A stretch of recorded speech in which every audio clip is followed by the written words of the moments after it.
नमस्कार मित्रों आज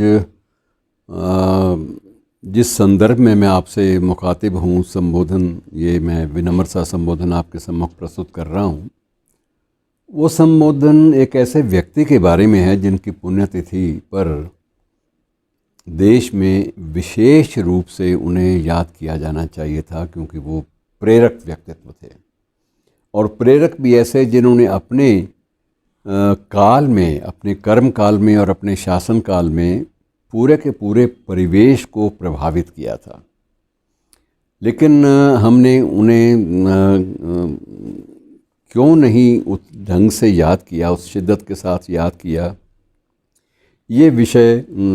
चर्चा में नहीं आना चाहिए, क्योंकि हमें जिस महान व्यक्ति को याद करना है उसकी महानता में कोई फ़र्क नहीं पड़ता, सिर्फ हमारे सोच में थोड़ा सा फ़र्क पड़ता है। और मैं आज बात कर रहा हूँ श्री लाल बहादुर शास्त्री की।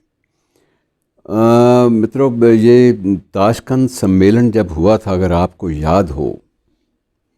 1966 में 11 जनवरी ये सम्मेलन हुआ था और सम्मेलन में बिल्कुल बाकायदा सोवियत संघ, तत्कालीन सोवियत संघ, तब रूस नहीं था, सोवियत संघ था, तो सोवियत संघ के प्रधानमंत्री और हमारे प्रधानमंत्री और पाकिस्तान के तत्कालीन शासक अयूब खान साहब, वो भी शामिल थे उस बातचीत में।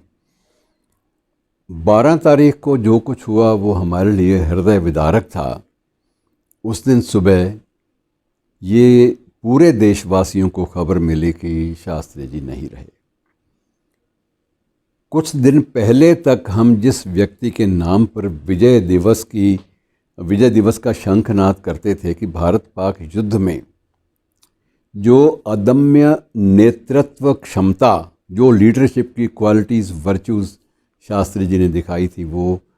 ऐसे है कि वो अगर आप वाकई इस मुहावरे में विश्वास करते हैं कि स्वर्ण अक्षरों में लिखी जाने वाली, तो आप ये मान के चलिए कि ऐसी इबारतें ही स्वर्ण अक्षरों में लिखी जाती हैं। और उसमें सबसे बड़ी बात ये थी कि ताशकंद में जाने के बाद जब इनका निधन हुआ आकस्मिक रूप से, तो मित्रों हमारे देश में 2 ही ऐसी घटनाएं हुई हैं जिनके बारे में रहस्य का पर्दा अभी तक चढ़ा हुआ है, अभी तक विवादों में स्थिति है। लेकिन दोनों हमारे बीच में, एक तो नहीं है हमारे बीच में शास्त्री जी, दूसरे नेताजी थे। नेताजी के बारे में अभी तक भी बहुत सारे लोग, इस देश का एक व्यापक वर्ग, वो अभी मानने को तैयार नहीं कि नेताजी उस विमान दुर्घटना में दिवंगत हो गए थे। बहरहाल नेताजी पर चर्चा बहुत हो चुकी है, शास्त्री जी पर चर्चा का दिन है, उनकी कुछ एक उल्लेखनीय बातों को याद करने का दिन है। सबसे बड़ी बात यह है कि हमारे देश में एक नारा बहुत प्रचलित हुआ था, जय जवान जय किसान, और ये नारा देने वाले श्री लाल बहादुर शास्त्री थे। और मित्रों, स्वभाव से हम पहले भी कई बार कुछ प्रसंगों में उनका जिक्र कर चुके हैं, उनकी सादगी का, उनकी विनम्रता, उनकी शालीनता का और उनकी अनुशासन प्रियता का जिक्र कई बार हम कर चुके हैं, आपस में जानकारियां बांट चुके हैं। लेकिन ये उन जानकारियों से भी कहीं ज़्यादा ऊंचे उठ जाते हैं जब एक व्यक्ति, देश का प्रधानमंत्री, वो पंजाब नेशनल बैंक से 5,000 का एक कर्ज लेता है, प्रधानमंत्री होते हुए कर्ज लेता है पंजाब नेशनल बैंक से कार के लिए, और दिवंगत हो जाने तक वो कर्ज चुका नहीं पाता। और उनके दिवंगत होने के तत्काल बाद उनकी विधवा, उनकी पत्नी श्रीमती ललिता शास्त्री ने स्वयं अपनी पेंशन में से उस कर्ज को चुकाया, अपनी पेंशन में से। तो ये अजीब विसंगतियां हमारे साथ, हमारे राष्ट्रीय जीवन में कई बार घटती हैं, जिनका कोई स्पष्टीकरण हमें मिल नहीं पाता। और बाकी बातें तो वही जानी पहचानी हैं कि शास्त्री जी कई बार ये होता था कि उन्हें गंगा पार जाना पड़ता था, पढ़ने के लिए जाना विद्यालय में, और उसके बाद वापस आना, गंगा में तैर कर या गंगा को पार करके जाना। और कई बार ऐसा भी होता था कि कुछ एक अनिवार्य कामों के लिए उन्हें गंगा में दिन में 3-3, 4-4 बार आर पार जाना पड़ता था। और कई बार वो नौका इसलिए प्रयोग में नहीं कर सकते थे कि तब इतनी भी स्थिति नहीं थी कि नौका वाले का जो परिश्रमिक है, जो उसकी उजरत है वो उसको दे सकें, अदा कर सकें। ऐसी परिस्थितियों में जो आदमी पनपा, जो आदमी पल्लवित हुआ और उसके बाद निरंतर आगे बढ़ता गया और जिस सीढ़ी को उन्होंने चूमा मित्रों, वो अद्भुत मानी जानी चाहिए। और उसके बाद देख लीजिए कि इतने कुछ करने के बाद भी उन्हें भारत रत्न मिला, तो वही मरणोपरांत, देहांत के बाद भारत रत्न की घोषणा की गई और ये बात स्वीकार की गई कि वो भारत रत्न थे, लेकिन दिवंगत होने से पहले ये मान्यता उनको प्रदान नहीं की जा सकी। बहरहाल जो कुछ भी हुआ वो आपके सामने है। शास्त्री जो है ये एक काशी विद्यापीठ में एक बाकायदा का पाठ्यक्रम था जिसमें ये उत्तीर्ण हुए, और उस उत्तीर्ण हुए पाठ्यक्रम के बाद इन्हें शास्त्री की जो पदवी थी दी गई। ये इनकी सब कास्ट या उपजाति नहीं थी, बल्कि इनके नाम का हिस्सा बन गई, और वो भी अपने मेधावी चरित्र के आधार पर इनको ये एक ऐसी बात मिली कि वो पूरा देश जो है उनकी पहचान ही इस रूप में करने लगा कि श्री लाल बहादुर शास्त्री।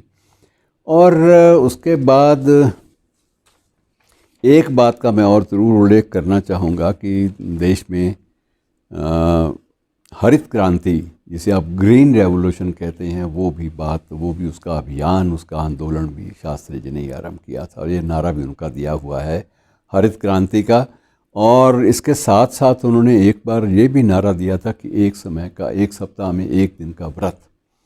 और पूरे देश में व्यापक स्तर पर इसका अनुपालन हुआ। लोगों ने बड़ी श्रद्धा भाव से इसको स्वीकार किया,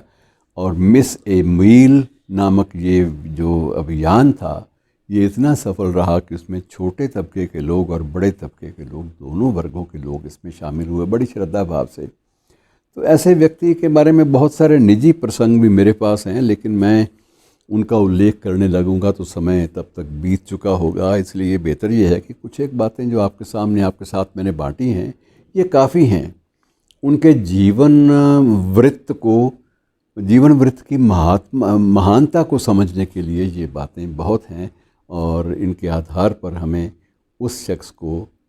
उनकी पुण्यतिथि के अवसर पर और उनके जन्म दिवस के अवसर पर हमें याद करना चाहिए बार बार। जन्म दिवस के अवसर पर तो ये भी एक अजीब अच्छा संयोग है कि उनका जन्मदिन और बापू का जन्मदिन एक ही दिन पड़ता है, लेकिन उसका दूसरा पहलू ये है कि बापू के जन्मदिन पर इतना कुछ हो जाता है कि उसके बाद इनके जन्मदिन को उसी ढंग से मनाने की संभावनाएं या गुंजाइश है वो कम हो जाती है। मनाया तो अब भी जाता है, और उसके बाद विजय घाट पे कौन कौन जाता है इसकी फहरिस्त पर चर्चा करने के स्थान पर बेहतर यह है कि इनको याद कर लिया जाना चाहिए, क्योंकि ऐसी शख्सियतें, इतनी सादगी भरे व्यक्तित्व, इतने विनम्र, इतने शालीन और इतने दृढ़ निश्चयी व्यक्ति जो हैं किसी भी देश के नसीब में बार बार नहीं आते। धन्यवाद।